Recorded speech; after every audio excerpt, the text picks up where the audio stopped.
May mga lupain na walang mga pangalan sa mapa.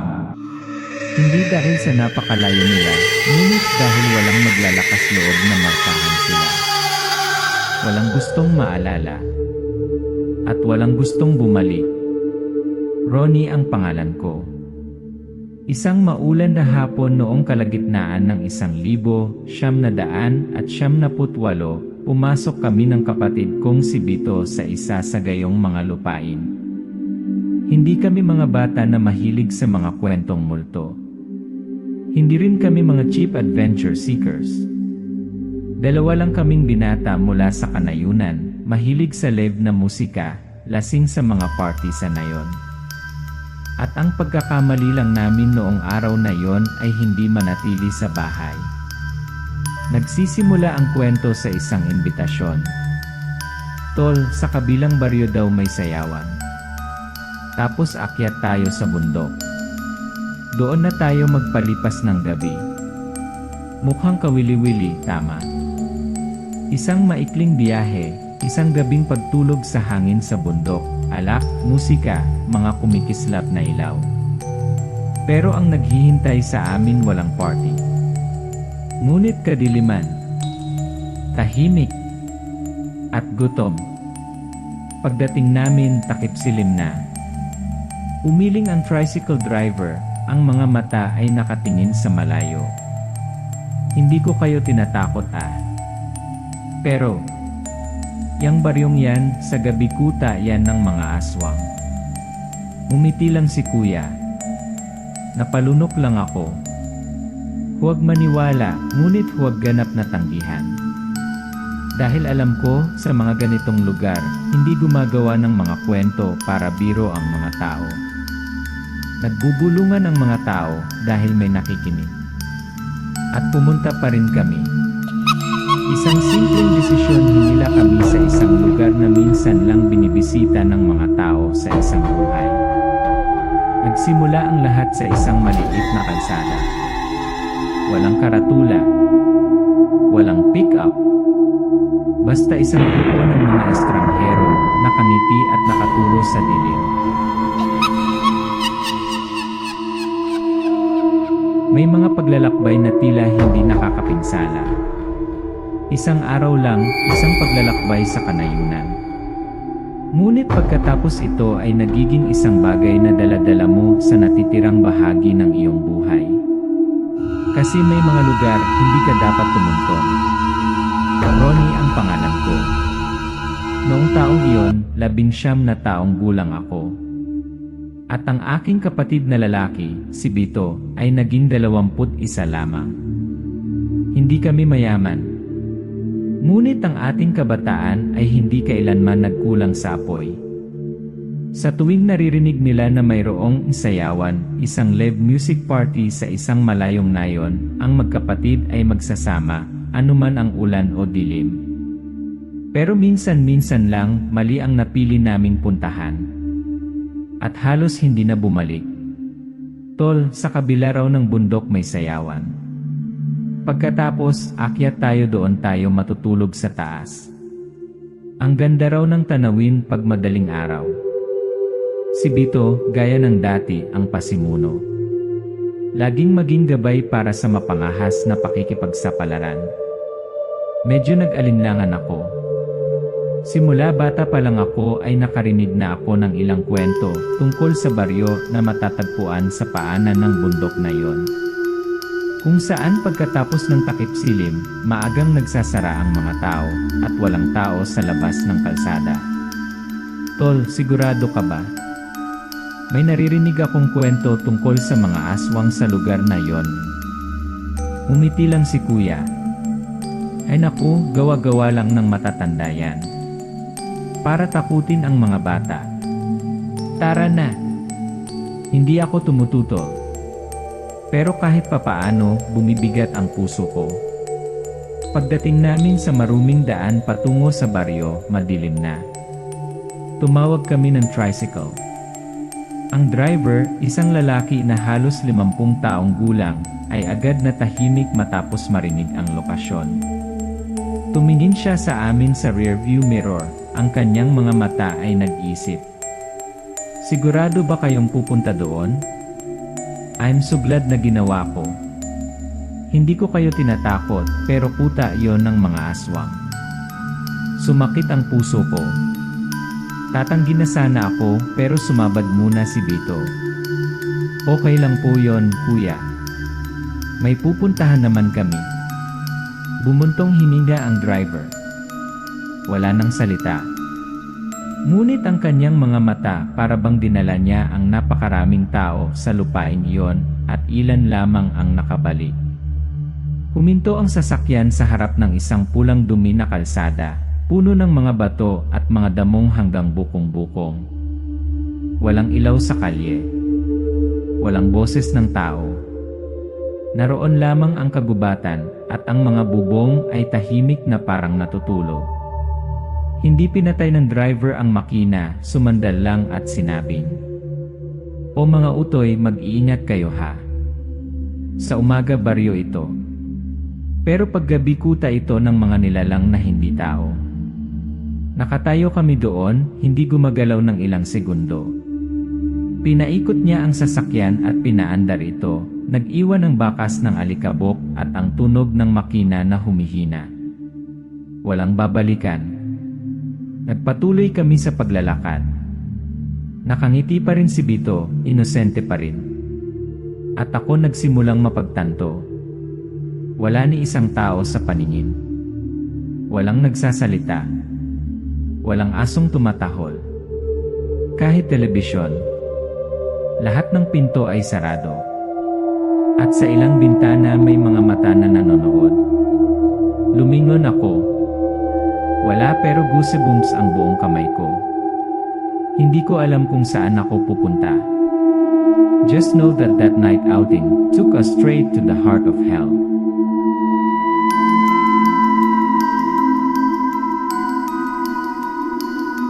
May mga lugar na mga nayon sa araw. Ngunit kapag sumapit ang gabi, ito ay nagiging iba. Hindi na tirahan ng mga tao. Ngunit ito ay pinagmumulan ng mga bagay na walang pangalan sa mundong ito. Lumiko kami sa isang maliit na trail, sapat lang ang lapad para magkatabi ang dalawang tao. Walang ilaw. Walang tao. Tanging ang tunog ng mga yabag lamang ang naririnig at ang lagaslas ng mga tuyong dahon sa ilalim ng paa. Tol, ito ba ang tamang paraan, no? Nga. Basta sabi rong mga taga rito, diretsyo lang daw. Sinubukan kong paniwalaan ang sinabi ni Bito. Pero sa loob-loob parang may hindi nakikitang kamay na pumipigas sa dibdib ko. Hindi ko alam kung dahil ba sa lamig. O dahil sa takot na tahimik na bumabangon sa ilalim ng aking alaala. Tumalikod ako. Walang tao. Ngunit ang mga yabag nagpatuloy na parang pinaglalaruan ako. Sa tuwing humihinto ako, humihinto din ito. Kapag naglalakad ako, sumusunod ito.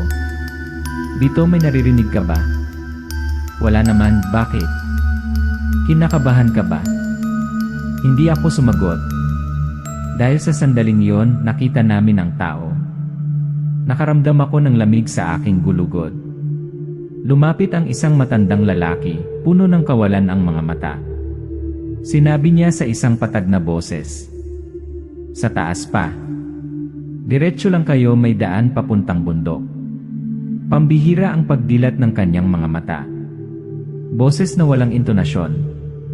Yung iba nakatayo pa rin pero mumisi, hindi kumukurak. Napalunok ako.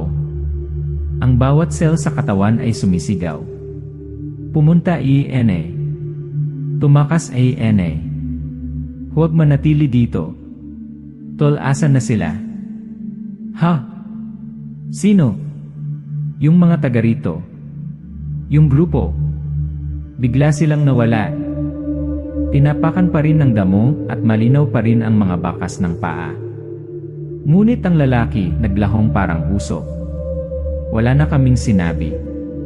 Lakad lang ng mas mabilis. Napahawak ako ng mahigpit sa flashlight, nanginginig ang mga kamay ko. Ronnie, may naririnig ka? Yadi, imik ka, may naglalakad sa gilid ng kagubatan. Napalingon ako bigla. Walang tao. Pero alam ko may sumusunod sa amin. Tol, yan ba ang bundok? Bakit parang papunta tayo sa ibang lugar? Hindi ko na alam. Pero tuloy na lang tayo. Iniwan namin ang lumang na yon. Ngunit pumasok sa isang lugar na wala sa mapa. At doon may mga mata ang kadiliman. At ang Bosch humihinga.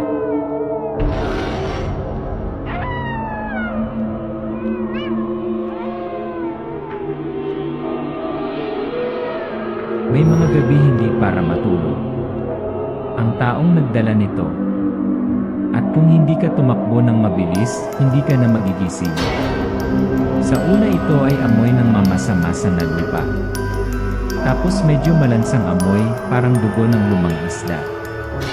At pagkatapos, ang amoy ng hilaw na karne. Nakakasakal, makapal na parang nakakapit sa bawat butas ko. Dito ano sa tingin mo? Tol, parang may sunugan ng hayop. Punto kami. Sa harap ay isang open space sa gitna ng kagubatan. Doon, 3 higanteng kawa, itim na cast iron cooking cauldrons. Kumain ng almusal sa restaurant. Ngunit lumulutang pa rin ang itim na foam sa ibabaw ng tubig. Sa tabi nito, isang mesang bato, na bahira ng tuyong dugo, nakakalat ng balahibo ng hayop, punit na tela at sinelas ng bata. Tol, nasa gitna ako ng kung saan hindi nakikita ng mga tao.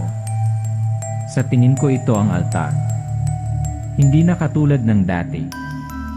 Basta alamin na hindi ito tao. At pagkatapos isang sipol. Mula sa kakahuyan, lumilitaw ang mga ito. Huwag lumakad sa 2 paa. Ako ay isang sinungaling. Pero lumalapit. Sa oras na yon, wala siyang malay. Yeah! Tumakbo rin tayo. Hindi na kailangang sabihin ito ng 2 beses. Sumugod kami, pinupunit ang hangin, sa kadiliman tulad ng mga hayop na haunted. Sa likod, dagundong, hiyawan, hindi pantay na yabag. Hindi sila naghahabol, naghahabulan sila. Ronnie, hindi ko na kaya parang may sumusunod sa atin sa itaas eh. Tuminala ako at nakita ko ang isang maitim na figura na umaaligid sa itaas ng mga tuktok ng puno, hugis tao, ngunit may mga binti na doble ang haba kaysa karaniwan. Mga armas tamang-tama para mabali ang liig ng isang nasa hustong gulang. Nadapa kami. Gumulong si Bito sa bangketa, halos gumapang ako papunta sa kanya. Parang drum ang tibok ng puso ko. Kuya tulong. Hello, ang tricycle driver, walang iba kundi ang tiyuhin kaninang hapon, ay pinaikot ang sasakyan, binuksan ang pinto sa likod, at sumigaw ng malakas. Bilisan inyo! Sila'y nasa likod ninyo. Tumalon kami sa kotse na parang nalulunod na mga lalaking nakakakita ng boya. Pagkasara ng pinto, isang maitim na figura ang sumugod at sumalpok sa kotse. Basag at salami. Tumagos sa isip kong tili. Pero umalis na ang sasakyan. Ronnie, yung isa sa kanila, yung babaeng tumuro ng daan nandun. Lumingon ako para tumingin sa rearview mirror. Sa kalsada na naiwan ay isang figura na nakatayo ng tuwid, hindi gumagalaw. Tanging mga mata lamang ang nagniningning sa dilim, nanonood. Nakatakas kami. Ngunit ang isang bahagi sa atin ay hindi na pareho. Dahil kapag nakita mo ang bagay na yun minsan, hindi mo na ito makakalimutan.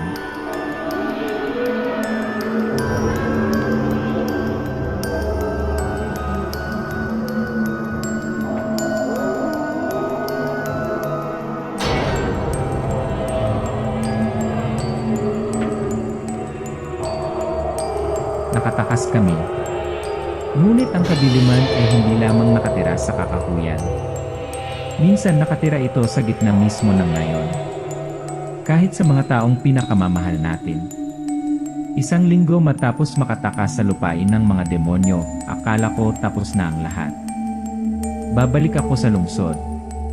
Subukan mong kalimutan ang iyong nakita. Ngunit bawat gabi ay mayroon akong parehong bangungot. Isang peres ng kumikinang na pulang mata pinanood ako mula sa rooftop. Nang sabihin sa akin ni Daisy na pumanaw na ang kanyang lola, pumayag akong sumama sa kanya pabalik sa kanayunan, kahit na nag-aalala pa rin ako. Ang kanyang bayan ay nasa malayong lugar, malapit sa bundok noong isang araw. Tol, huwag mong hayaang kontrolin ka ng imahinasyon mo. Sabi ko sa sarili ko pagpasok sa punerarya. Lahat ay masyadong tahimik. Masyadong tahimik. Lahat ng mga taga na yon ay mabait, ngunit ang kanilang mga mata ay hindi tumitingin sa akin, sila ay nakatingin sa likuran ko. Bulong ni Daisy sa tenga ko. Huwag kang lalayo sa lalong madaling panahon, ha? Kasi kapag may patay sa bahay, may mga aswang na umaaligid. Nakasquat ito sa bubong, tahimik na parang estatwa ng bato. Kulay kahel ang mga mata nito. Mahaba ang kanyang mga braso para mahawakan ang kanyang mga tuhod. At sa ilalim ng mga kuko ay isang maliit na bakas ng dugo ang umaagos. Sumigaw ako. Daisy! Ili nakasampa ay bubong. Nagulat ang mga taga-nayon. Isang matandang lalaki ang sumigaw. Balbal, iyan. Kumuha ng itak. Umatras kami sa loob. Kinamayan siya ni Daisy at hinawakan ang kamay ko. Sa labas, nagsisimula ang paghabol. Gumapang si Balbal sa dingding na parang gagamba. Mahaba at paikot-ikot ang dila nito, dumidilaan sa hangin na parabang hinahanap ang halimuyak ng dugo. Isang lalaki ang itinapon nito, bumulwak ang dugo. Nagdagsaan ng mga tao, naghahampas ng kutsilyo at naglalaslas. May naglaslas sa kanyang leg. Isang hiyawan na parang pagkabasag ng metal ang umalingaw-ngaw sa hangin. Ito ay bumagsak. Pero ang mga matang nakatingin pa rin sa akin. Kilala ko ang hitsura na yon. Siya yon, isa sa mga taong nagpakita sa akin ng daan sa gilid ng kagubatan noong araw na yon. And this time, lumapit siya sa akin. Mahigpit na hinawakan ni Daisy ang kamay ko at bumulong. Hindi sila namamatay. Basta pansamantalang na-dismiss. Si aswang pwede kahit sino. Maging kusinero. Maging gabay. Ang taong nakaupo sa tabi mo. At kapag dumilim, malalaman mo sino-sino. Sino ang demonyo?